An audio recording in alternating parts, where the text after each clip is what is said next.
जी, क्या शुभ नाम है आपका? जी, मेरा नाम मुन्नालाल मासूम।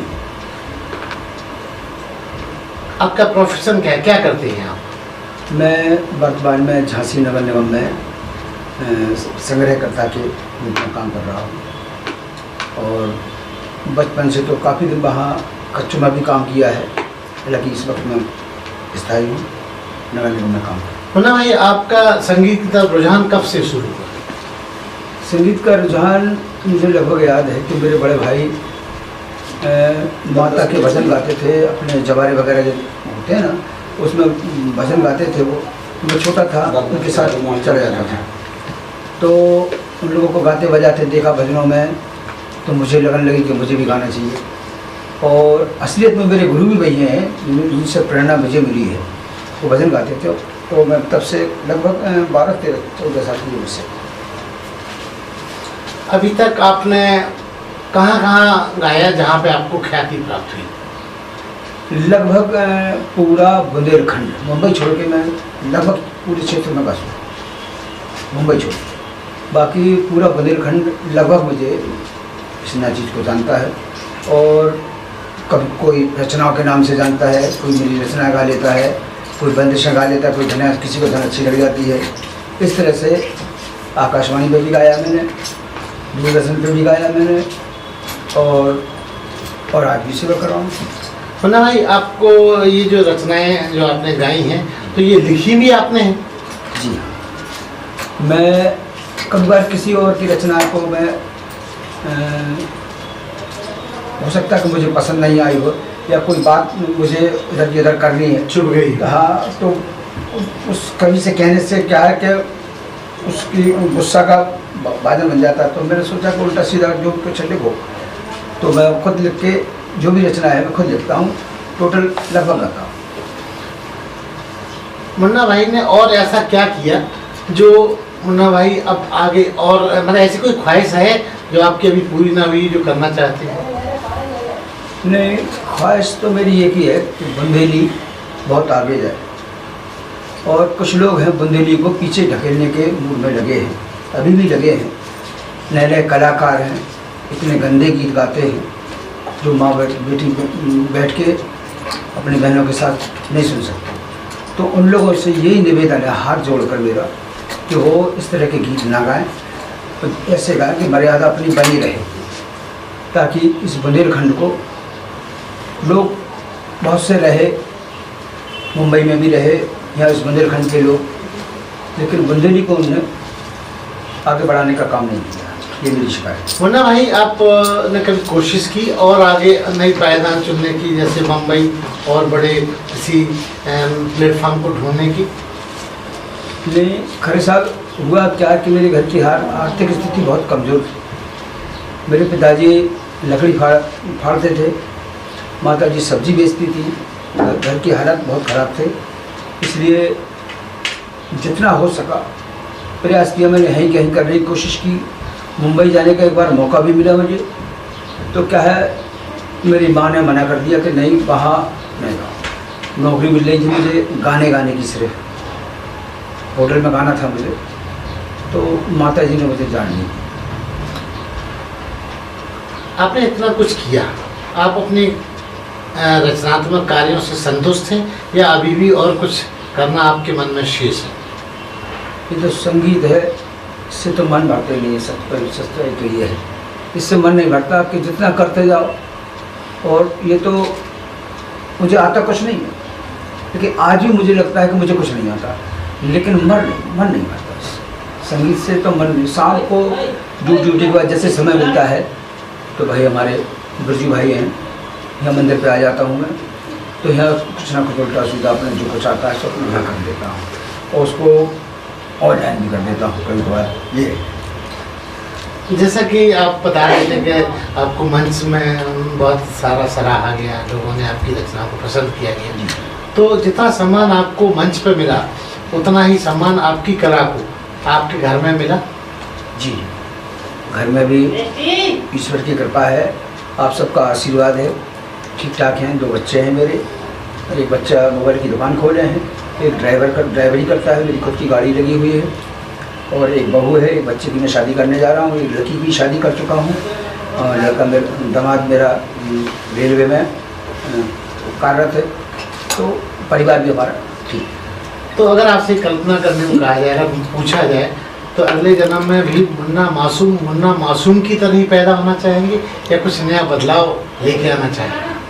अब अगला जन्म किसने देखा, ऐसा नहीं, लेकिन फिर भी अगर कहा जाए, अब मानने को तो मान लेते हैं, क्या दिक्कत है? आपने कहा है तो कि अगला जन्म, मैं समझता हूँ कोई अगला पिछला कोई जन्म नहीं है। जो करना चाहे आदमी वह ही कर ले। तो अगला जन्म किसी ने नहीं देखा और मैं नहीं मानता कि पिछले का अगला जन्म होगा या नहीं होगा। जो वर्तमान में ज़िंदगी है मैं उस पर ज़्यादा विश्वास रखता हूँ और मेरा अंदाज़ है कि मैं इसीलिए आज यहाँ तक हूँ।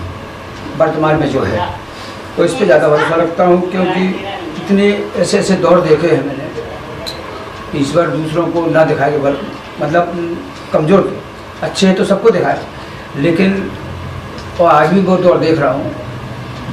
कलाकारी की लाइन में तो ये देख लीजिए कि जो सच्चा कलाकार है आज भी भूखों मर रहा है, आज भी भूखों मर रहा है। शासन की तरफ से उनकी तरफ कोई ध्यान नहीं है। और बदकिस्मती ये देखिए, बड़े बड़े दिग्गज कलाकार बनते हैं, झांसी के गाड़ियों में घूमते हैं, बड़े बड़े उस्तादों में बैठना पसंद करते हैं, लेकिन वो एक तरफ से अंधे हैं। ऐसे ऐसे कलाकार हैं जो अभी भूखों मरने की स्थिति में पड़े हैं, उन्हें उनका ध्यान नहीं है। यही हमारी संस्कृति के विरुद्ध लोग, षड्यंत्र करने वाले लोग यही हैं, जो अपने आप को मुखिया बन के इस बुंदेली संस्कृति को डुबा रहे हैं।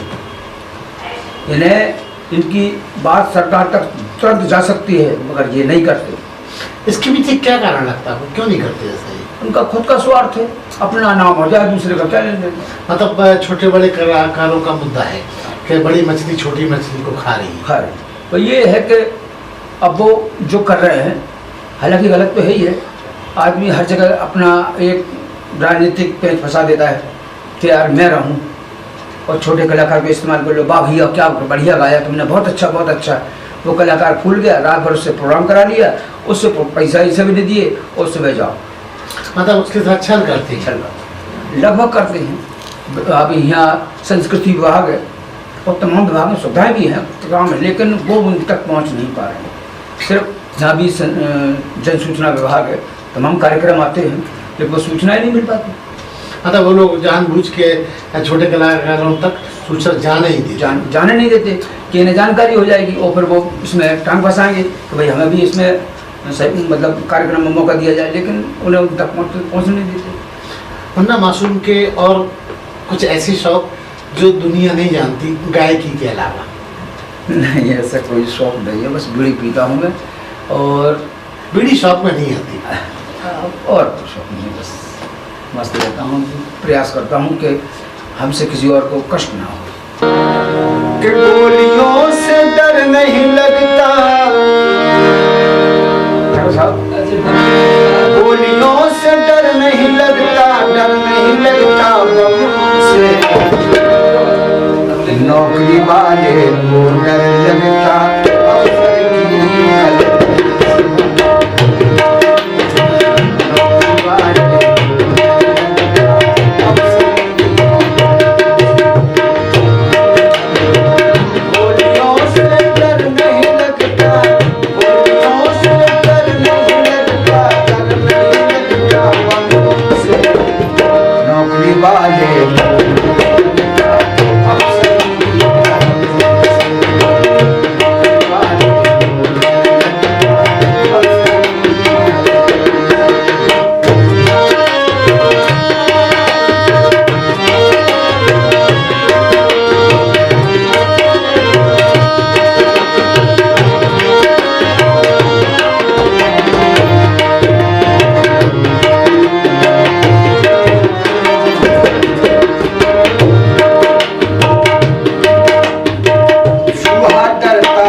का कोई